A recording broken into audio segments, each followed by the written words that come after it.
দর্শক, বাংলাদেশের পিচে টি-20তে ১৮৩ রানের লক্ষ্য একেবারেই ছোট নয়। তবে এই বাংলাদেশ সাহসী ক্রিকেটে অনেকটাই অভ্যস্ত দেখাচ্ছে। ওয়ানডে সিরিজ জয়ের পর টি-20তে জয়ে শুরু করেছে টাইগাররা।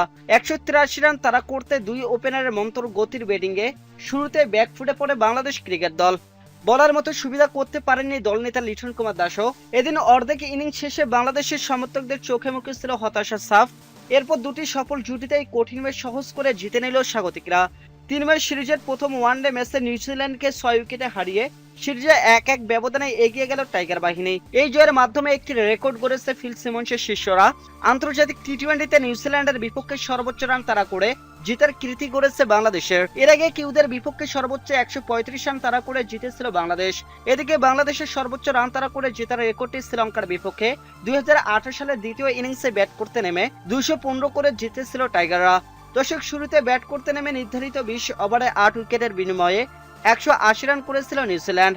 জিততে হলে বাংলাদেশকে গড়তে হবে রেকর্ড, কেননা কিউদের বিপক্ষে এত বেশি রান তাড়া করে জেতার নজির নেই বাংলাদেশের। নিউজিল্যান্ডের বিপক্ষে টি-20তে এখন পর্যন্ত মোট ৪টি ম্যাচ জিতেছে বাংলাদেশ। এর মধ্যে একটি প্রথমে ব্যাট করে জিতেছিল টাইগাররা, আর বাকি ৩টি জিতেছে রান তাড়া করতে নেমে। দর্শকের মধ্যে সর্বোচ্চ ১৩৫ রান করে জিতেছে বাংলাদেশ দল, সেটাও আবার ২০২৩ সালে। রান তাড়া করতে নেমে কিউ বলারদের সামনে ভুগতে থাকেন বাংলাদেশের দুই ওপেনার সাইফ হাসান ও তানজিদ হাসান তামিম। দর্শক, ৫.৩ বলে ৪১ রানে ভাঙে উদ্বোধনী জুটি। বাংলাদেশের প্রথম উইকেটটি নেন নাথান স্মিথ, আর আউট হওয়ার আগে ১৬ বলে ১৭ রান করেন সাইফ হাসান। আর এক ওপেনার তানজিদ করেন ২৫ বলে ২০ রান।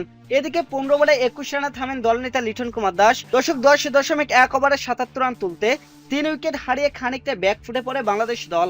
এমন তো অবস্থায় চতুর্থ উইকেটে দলের ভরসা জাগায় চতুর্থ উইকেটের জুটি।